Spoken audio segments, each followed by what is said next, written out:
Padahal ada loh emas produksi lain yang punya harga beli lebih murah dan harga jualnya ternyata lebih tinggi. Sehingga kita punya spread keuntungan juga lebih cuan nih daripada emas antam.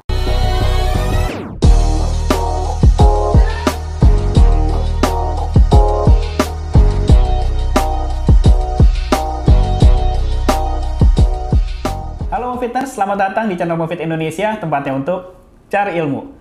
Kali ini saya ingin membahas bagaimana caranya beli emas yang menguntungkan untuk kita. Bagi kita yang awam, caranya kita bisa searching di website ataupun kita cari-cari di marketplace. Di situ kita bisa cari update harga terbaru dan toko yang menjual dengan harga yang relatif terjangkau. Bener nggak teman-teman? Boleh share di kolom komentar ya. Cara seperti itu sangat umum dilakukan karena akses informasi sekarang juga semakin mudah ya. Kita bisa akses kemana aja, tapi nggak sedikit loh, cara seperti itu malah bikin kita dapat harga emas yang nggak ekonomis. Artinya, dengan kata lain, itu nggak murah loh. Kita mulai ke intinya, saya mau kasih kunci pertamanya dulu nih, jadi teman-teman ada gambaran sedikit ya. Baik teman-teman, di sini saya punya contoh, saya mau ambil harga emas 1 gram, ini emas cetakan yang terbaru ya, tahun 2021. Contohnya, di toko A, harga emas 1 gram tahun 2021 itu Rp991.000. Di toko B, harganya Rp988.000. Lalu di toko C, harganya Rp987.000. Nah, dengan perbandingan seperti ini, pasti kita akan memilih harga yang paling terjangkau atau yang paling murah, yaitu tadi di toko C ya, Rp987.000. Tapi di sisi lain, ada loh emas yang lebih murah lagi, yang 1 gram juga ya, dengan cetakan yang masih sertifikat, itu emas cetakan tahun 2019, yaitu Rp970.000. Nah, harusnya kita milih yang Rp970.000 ya. Kenapa kita harus berkutat dengan yang tadi, yang terupdate tahun 2021? Sepanjang yang saya temui, emas cetakan terbaru memang masih menjadi yang favorit ya, yang paling dicari oleh kebanyakan orang. Mungkin karena ada desain yang berubah ataupun tampilannya yang semakin fresh. Nah, sekarang selain saya mau sharing, saya juga ingin membuka mindset kita agar lebih memahami cara beli emas yang menguntungkan untuk kita. Supaya kedepannya kita dapat untung yang maksimal. Seperti biasa, saya sudah punya beberapa indikator untuk melakukan penilaian. Kali ini saya punya 8 indikator. Simak videonya sampai habis ya.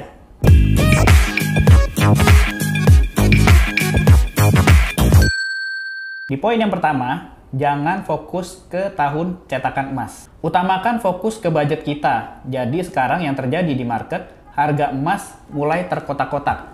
Ada emas yang cetakan terbaru, cetakan yang di bawah tahun terbaru, dan cetakan yang klasik atau yang retro. Nah, hal itu terjadi karena banyaknya permintaan akan emas yang terupdate atau yang versi tahun 2021.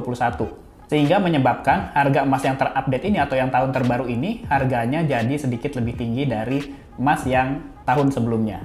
Padahal kalau kita mau jual emas kita ke Antam, itu harga buybacknya sama loh teman-teman. Jadi nggak ada beda-beda ya, kayak kita waktu beli emas yang baru harganya lebih mahal, emas yang di bawah tahun terbaru lebih murah, atau emas yang bawahnya lagi itu lebih murah lagi harga seperti itu. Jadi tidak ada perbedaan pada saat kita menjual di Antam, harga buybacknya sama. Artinya apa? Artinya adalah buat apa kita fokus sama tahun cetakan yang terbaru kalau harga buybacknya sama. Lebih baik kita fokus pada emas yang harganya murah aja atau yang harganya terjangkau aja. Jadi kalau misalkan teman-teman ada yang menawarkan emas retro, itu kesempatan banget kan. Karena harganya bisa lebih rendah daripada emas yang cetakan terbaru. Jadi kita punya untung yang lebih besar lagi. Atau kalau teman-teman senang dengan bentuk yang sertifikat, nah itu teman-teman bisa cari yang sekitaran tahun 2018. Jadi tetap bisa punya koleksi yang cakep bentuknya, tapi dengan harga yang lebih terjangkau. Sekarang kita masuk ke poin yang kedua. Poin yang kedua ini adalah fokuskan beli emas gramasi besar jika budgetnya ada. Nah, kenapa nih ya? Jadi gini teman-teman, semakin besar gramasi emas yang kita beli, itu harga per gramnya jadi semakin murah nih teman-teman. Saya punya contoh, kalau kita beli 1 gram harganya hari ini 960 ribuan, tapi kalau misalkan kita beli yang 25 gram, harganya bisa jadi per gramnya cuma Rp920.000.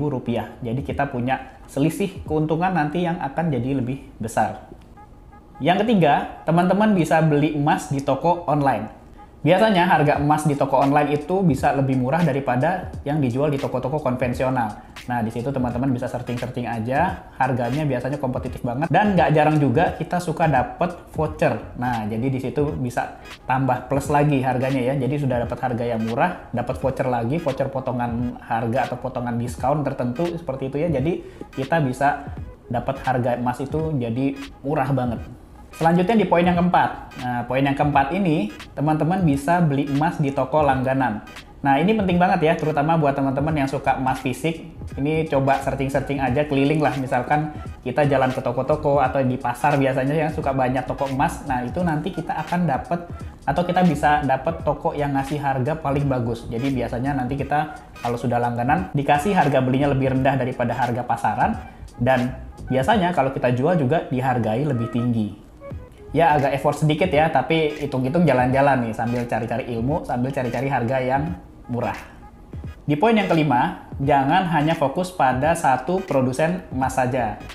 Misal kita fokus Antam aja ya. Padahal ada loh emas produksi lain yang punya harga beli lebih murah dan harga jualnya ternyata lebih tinggi. Sehingga kita punya spread keuntungan juga lebih cuan nih daripada emas Antam. Apalagi sekarang banyak banget ya brand-brand baru yang bermunculan. Nah, biasanya karena mereka masih baru dan butuh pengenalan lebih terhadap customer-customer, mereka kasih harga yang sangat kompetitif nih. Tapi sekali lagi saya mau ngingetin nih teman-teman, jangan lupa ya, kalau kita beli emas lain yang tadi selain Antam ya, tanyakan agen-agennya atau distributor-distributornya di mana aja. Supaya pada saat kita jual, kita bisa langsung jual ke agen atau distributornya. Jadi kita dapat harga yang tetap tinggi atau tetap yang standar dari produsennya ya. Karena gini, kalau misalkan emas lain Antam kita jualnya bukan ke agennya atau distributornya, misal ke toko emas deh ya. Kalau toko emas yang nggak tahu produknya atau nggak kenal produknya, biasanya kemungkinannya cuma dua. Kalau nggak ditolak, harganya dipukul jatuh. Jadi kita dapat harganya itu nanti jadi rendah banget, kayak gitu ya. Jadi wajib banget kalau mau jual emas yang emas lain Antam, utamakan jual ke agen ataupun distributornya yang sudah ditunjuk langsung oleh produsen emas tersebut. Nah, sekarang kita masuk ke poin yang ke-6 ya. Di poin yang ke-6 ini, saya tujukan untuk teman-teman yang suka emas digital. Bagi teman-teman yang suka emas digital, teman-teman dapat cari emas digital dengan spread harga yang paling rendah ya, atau paling kecil.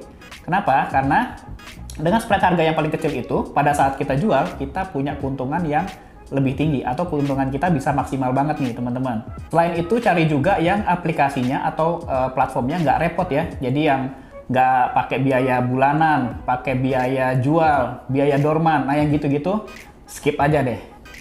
Dari hampir semua aplikasi tabungan emas yang udah saya coba atau yang saya sudah tes-tes ya, kalau teman-teman pengen tahu yang paling saya rekomendasikan, cek di deskripsi ya.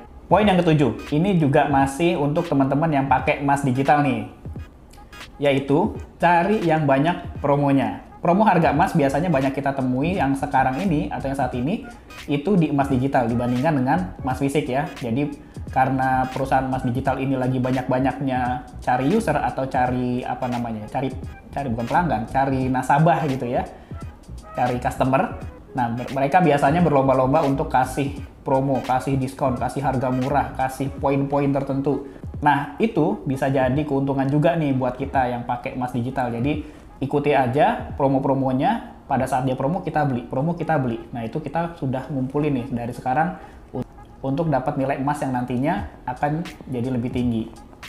Wah, ternyata banyak juga ya poin-poinnya, nggak kerasa nih. Udah mau ke poin yang terakhir nih, poin yang ke-8. Di poin yang ke-8, kita bisa terima buyback emas untuk kerabat dekat ataupun orang yang kita kenal.